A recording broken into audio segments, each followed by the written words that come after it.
Hi there. Let's talk about website page transitions. The biggest question about website page transition is that how will it improve your website speed? Is there a benefit to it? So I'm going to answer that question. But in this video, I'm also going to show you how you can use page transitions inside Elementor. And if you're building a website for yourself or for your client, is it necessary to use page transitions or not? I'm not going to give you an answer of it depends on your choice, but I'm going to share all the analysis, what people think, how users think, and give you the final decision of if you're going to use page transitions inside your next project or not. It's going to be really simple and straightforward. But let me give you a heads up. It has nothing to do with speed. The answer is really interesting and you should stay to the end of the video to learn how to use it inside Elementor and if you're going to use it for your next project or not. So let's get started.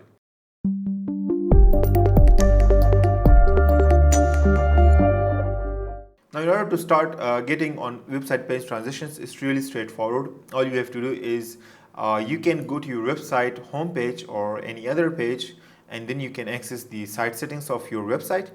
Right now I have this jewelry website which I've built using Elementor kit.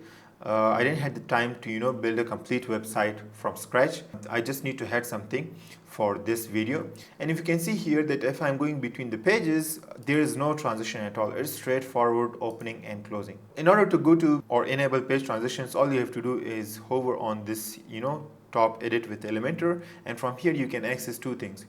Either you can edit it, edit your page and access from there, or you can directly go into the site settings where you will be able to access page transitions. I'll click on site settings right from here and then we can enable page transitions. It's really easy to do. When you access site settings, here there will be a lot of stuff, but if you scroll down or look at the bottom of the the whole list, you'll see this button that says page transitions. You click on it and here you can have entrance animation and what should be the exit animation. Now once that opens, you can see here that there are a couple of options in the page transitions. You can enable choose the background color. You can also choose a gradient instead of a just simple normal color, and here we can choose like entrance animation, like what should be the animation, fade in up, slide up and everything. So I think most of the times it's like fade in kind of thing, like when the screen fades in or let's say fades out. In between that you can start to add your own animation, and most of the times you have seen on the website there's a loading bar. Some people kind of animate their own logo and that's kind of enables the loading thing. So it depends upon your own choice what you think is the best for your project, but I'll just keep it simple here. So let's choose another color. I think this color is good.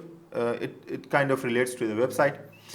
From here you can also choose exit animation. So once you start to choose entrance animation, the next thing is you can also choose the exit animation.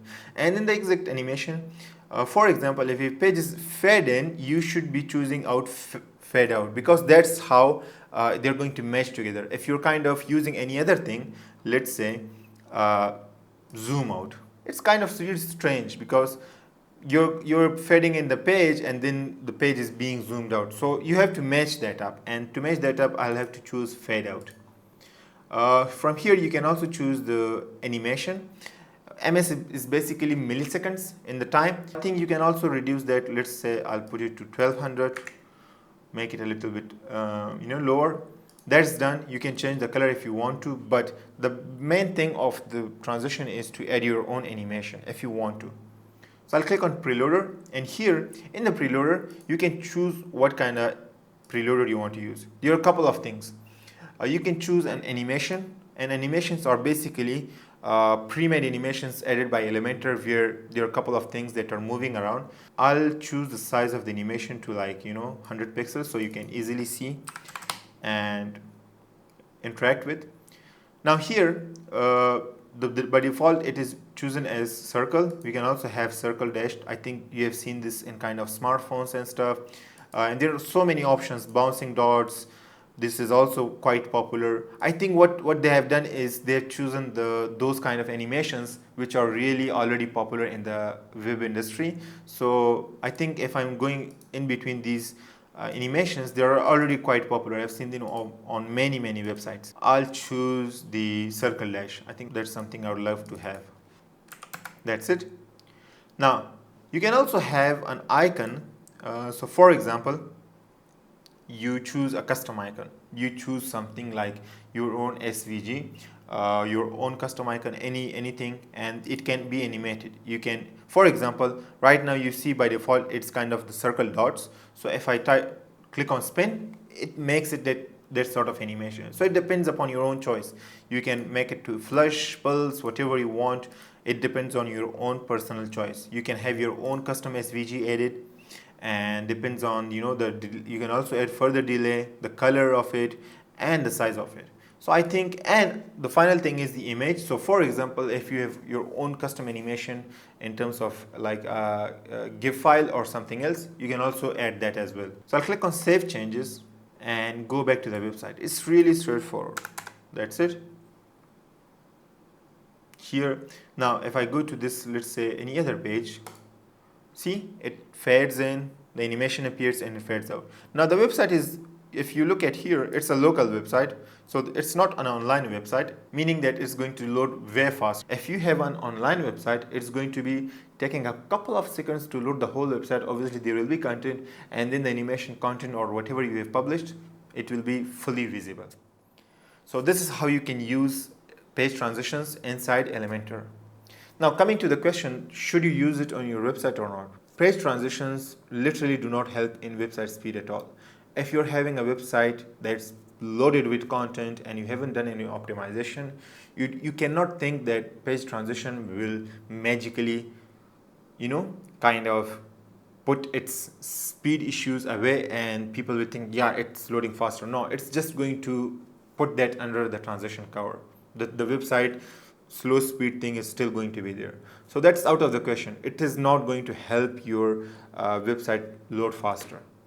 Now, there are two things. If you are building a website that's focused on a conversion, or let's say you are selling something, people are trying to reach from different types of platforms, and your focus is on selling something on the website, it's a business website, so you don't need to use web page transition at all in the first place. That's a no-no, because while in that kind of industry, what happens is that your goal is to make the website faster and loader and make the conversion quickly as possible, so the user is not distracted between animations and stuff like, you know, the page transition is working on. And that's how it works. So you have a big no for such type of websites. But if you're working on a website which is a business website, more of a portfolio website, and that's kind of having that artistic touch, then you need to use it.